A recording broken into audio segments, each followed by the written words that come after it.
Hello again, my name's Fiona and I'm from Gateley PLC. Welcome to the second of our podcasts detailing some of the changes to law and practice as a result of the Charities Act 2022.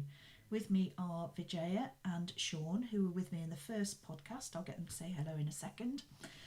Today we're going to be talking about the doctrine of cypre, the proceeds of failed fundraising appeals and permanent endowment changes. I'm Sean Williams. I'm a partner in Gateley Legal and the head of private wealth and charities.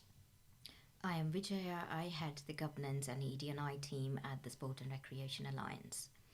So let's just begin this podcast. So first question to you, Fiona. What is the cypress?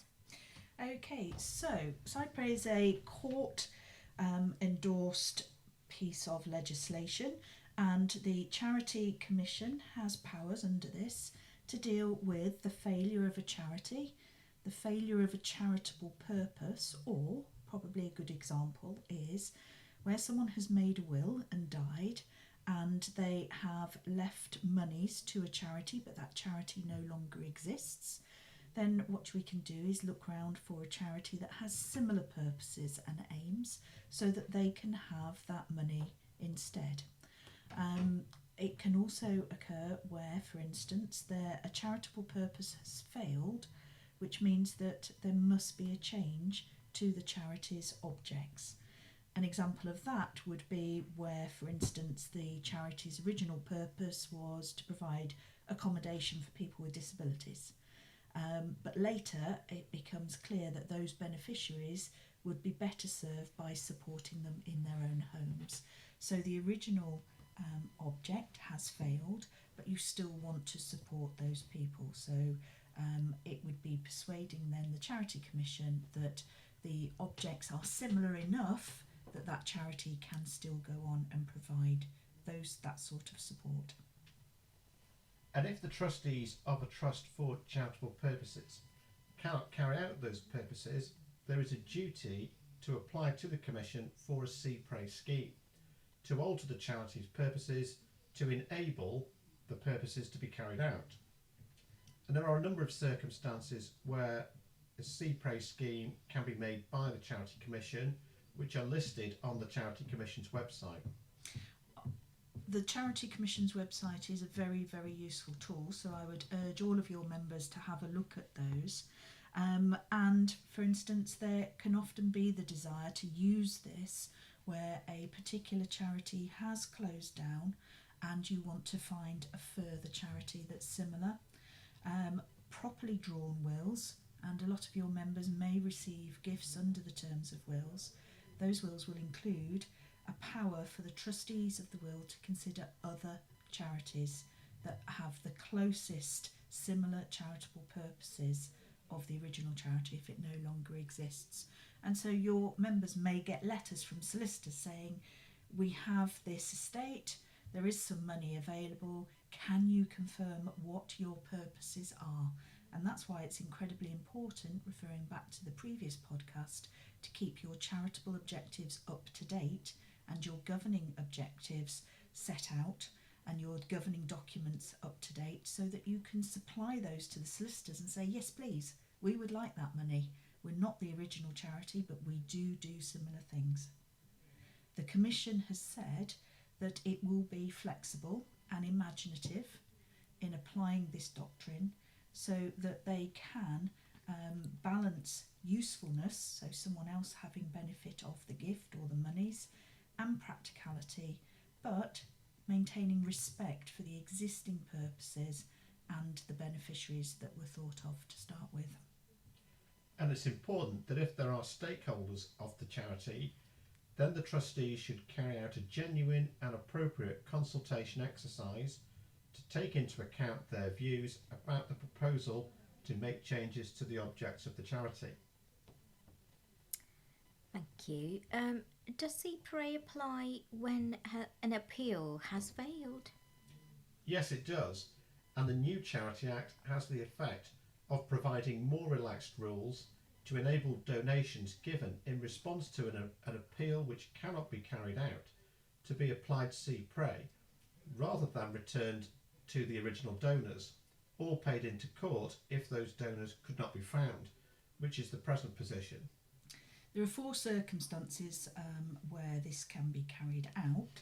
Firstly, where the court or commission would decide that it's unreasonable to incur the expenses in trying to find out who donated and return the money to them, or it would be unreasonable of the donors to expect the donation to be returned.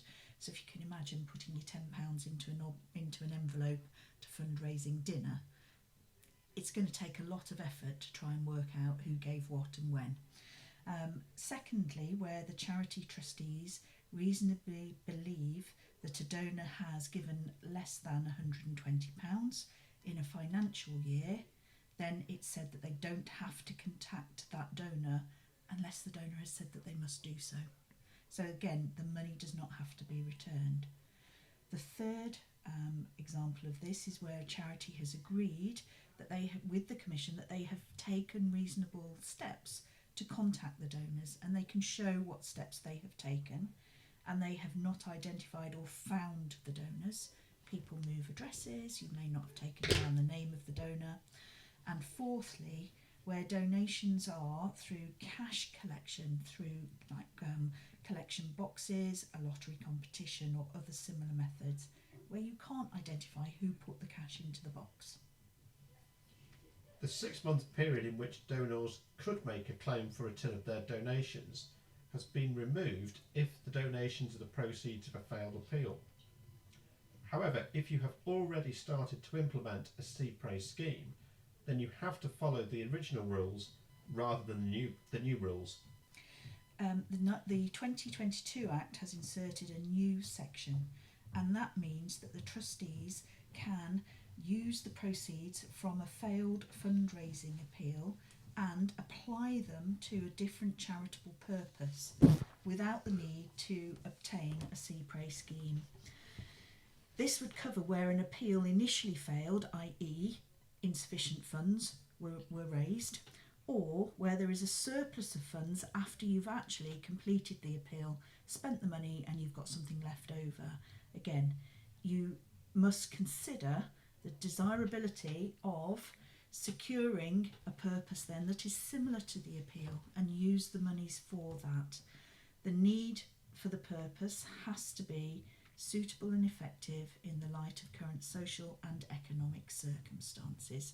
So if you were going to use money for fitting out a room with furniture, etc., and you spent it but you've got some left over, then consider fitting out another room with what's left over, and that would be allowable under the terms of the scheme.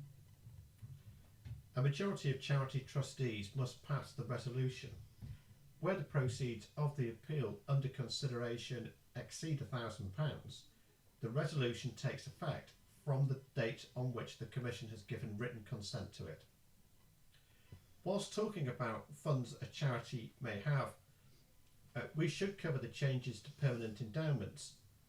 These are defined as property that is subject to a restriction on being expended, which distinguishes between income and capital.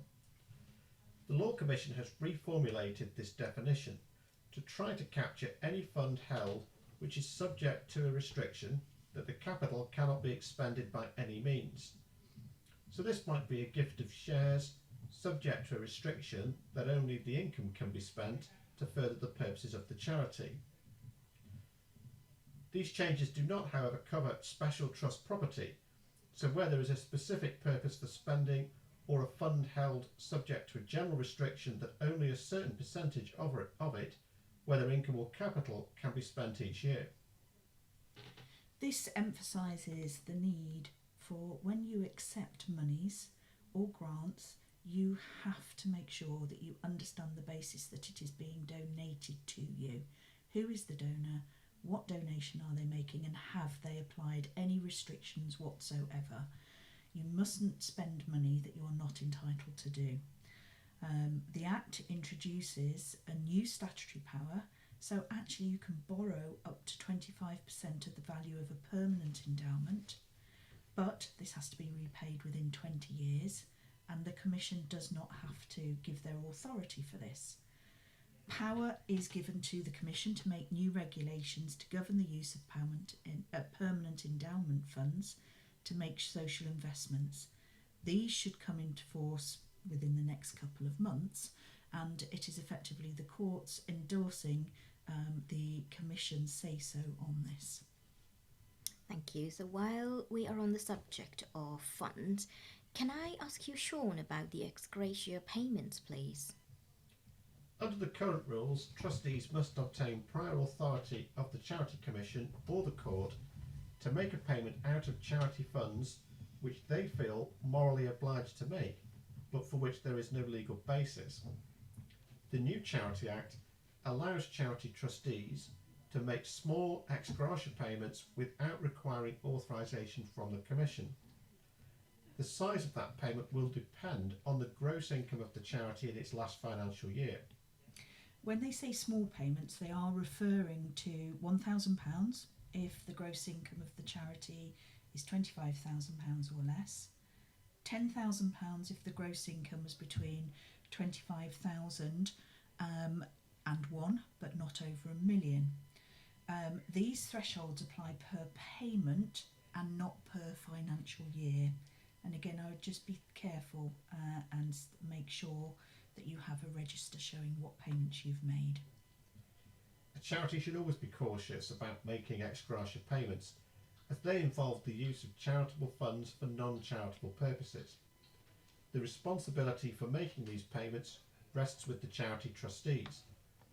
It's therefore for the charity trustees to decide whether they wish to make the payment.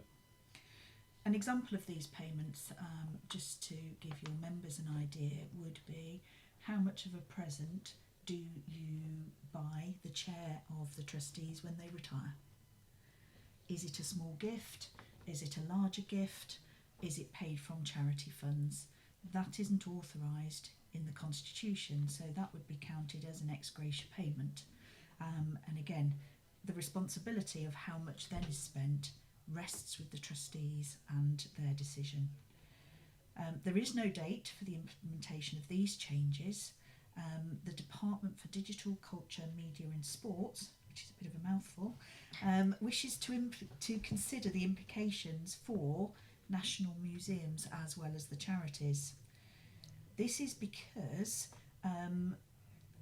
it would in theory allow trustees of national museums to give over items from their collections based on moral grounds as a thank you, for instance, and that was not an intended effect or considered when the Charities Bill was debated.